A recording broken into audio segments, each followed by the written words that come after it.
My name is Dick Gail, and this is episode 4 on my journey. So I'm leaving the Carolinas and went back home, and by this time I had a hot rod, a custom car that I was working on, Oldsmobile, bad car, Oldsmobile 98, and I had it all fixed up and lowered to the ground. It was two-tone purple with a Carson roof on it, big set of pipes, sounded like a hot motorcycle, louvered hoods, French headlights, the whole 9 yards. Car was about 45 feet long. And I decided to take a run to New York and go and see my idol, who was Gene Krupa, because I heard that he played at a place called the Metropole in New York all the time. Gene Krupa, Buddy Rich, Cozy Cole, all the famous drummers in the world played the Metropole, and I decided that I was going to go and find them on my own. So I took the 4.5-hour drive from Boston to New York, and got there and checked into a hotel and went down to the Metropole to hear Gene Krupa. And I walked in, and the Metropole had all glass windows out front. It was huge. When you walked through the front door, the bar was on the left-hand side, what we call a shotgun joint, because it ran all the way down to the end.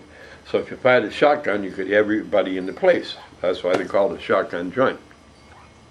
So the bar was all down the left-hand side, and the stage for the musicians was elevated up behind the bar.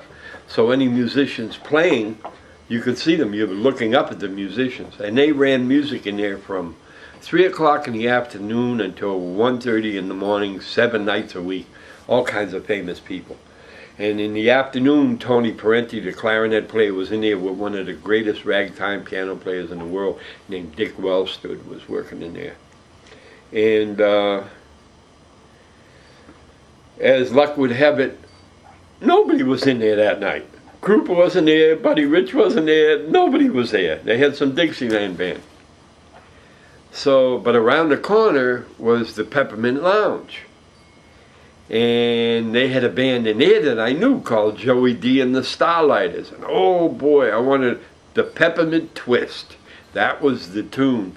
And they were playing it on every radio station, everywhere, all day long. It was sickening. But that band was playing in that club that night, and I was going to go see them. So I went around the corner, I went to the Peppermint Twist, I heard Joey D and the Starlighters. They played the same tune for about 3.5 hours.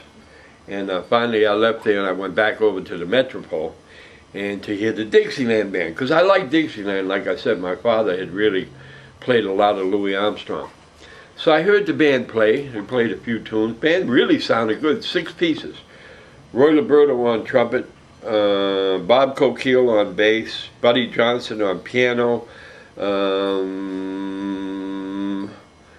Jimmy Hayslip on trombone, and Bill Kelsey on baritone sax, and he doubled on clarinet. Smoking band.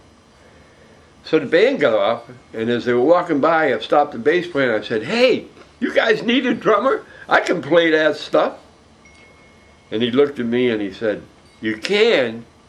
You know some of these tunes?" And I said, "Yeah, I know some of them tunes." He said, "How'd you like to sit in with us? Our drummer is leaving." I said, "No kidding." He said, "Yeah, come on up and play."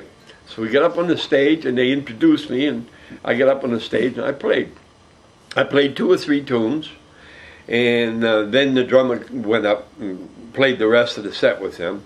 I waited until they got off, and the guys came over and shook my hand and told me they liked what I played. And, "Give me a number and I'll call you." That's what they said. So I said, okay. So I wrote down the number and gave it to them, and I walked out and jumped in my car and left New York City and went back to Boston. Went back into my bedroom and working with my dad in the daytime. About 3.5 weeks later, I'm in Boston playing on the weekend, and I get a phone call from my mother. "Richard, yeah, I got a phone call from some people from New Orleans." "People from New Orleans? I don't know anybody from New Orleans." "Yeah, a band." He said, "You saw them in New York or something?" I said, "Oh, no kidding." She says, "Yeah, and they left their number. They want you to call them right away." So I called him, and sure enough, it was Roy Liberto and the Bourbon Street All-Stars. And the drummer was leaving to go with Joey D and the Starlighters, and they wanted me to play in the band and take his place. So our first gig was going to be in Cleveland. And I'm going to tell you the rest of the story in the next episode about Cleveland and the mob. But I was to meet Roy Liberto and the band in Cleveland to play our first gig. So we set up a date. I was to come in early. We were going to have 2 or 3 days rehearsal, and then I was going to join the band.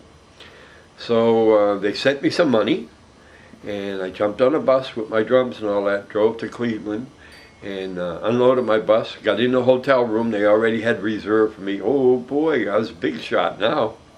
And we were going to play the Theatrical Grill, which was the biggest mob-owned joint outside of Las Vegas. And you're going to have to check in episode number 5.